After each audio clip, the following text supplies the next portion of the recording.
Hi team, Coach Alex here. I thought I'd talk a bit today about a mechanism that comes up quite a lot in things like physiotherapy and also potentially even sort of medical and mental health services, and that's a biopsychosocial approach. So what that means is the bio bit stands for our biology, so basically our physical health. So that's what I spend, I guess, quite a bit of my time looking at, improving somebody's cardiovascular fitness with running, with speed work, with strength. Then there's the psycho little bit in the middle, which is your psychological sort of aspect. So our brains, how our brains are functioning, our mental health. And then there's the social aspect to us. So that's kind of everything we do as a human. So that's work and life and family and commitments and our home and our relationship status, all of that sort of stuff combined.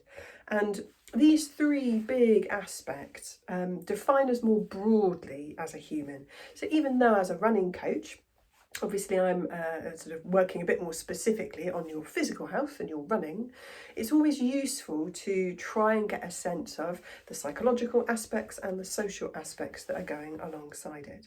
So using myself as an example, you know, I've poorly planned training previously where I've ended up, well, poorly planned I guess, where I've ended up moving house about 3 weeks out from a big ultra that I was training for.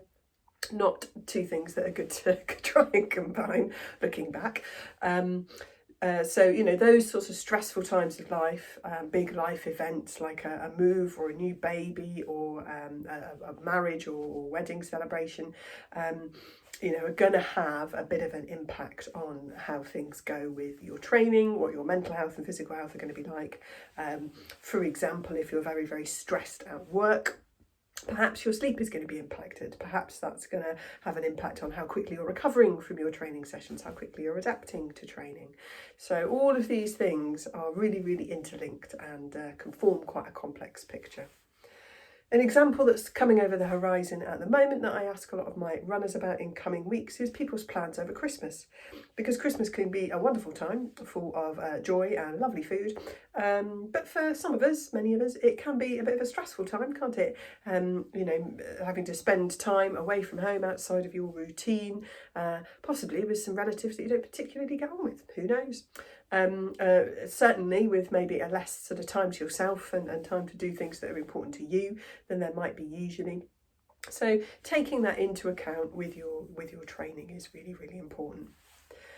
I think the bigger picture to this as well is that we can't look at our training and our physical health in isolation. So what we do training wise is going to have an impact on our mental health, hopefully positively a lot of the time with running, and our social aspects to our health. It might have an impact on how much time we're at home at the weekends when we're marathon training, for example. And the social and the psychological aspects will impact our training. So things around motivation. If you've got an incredibly busy job with long hours and lots of travel and disruption and you're here, there and everywhere, it is going to be a bit more difficult, take a bit more thought to fit training in. So if you're planning your own training, it is worth just trying to have a little bit of consideration and take into account all of those three aspects: your physical self, your mental self, and your social self, all the work life and everything that goes on around things, to get that full picture of how you might be able to fit in running training or fitness training around all of that. I hope that's useful.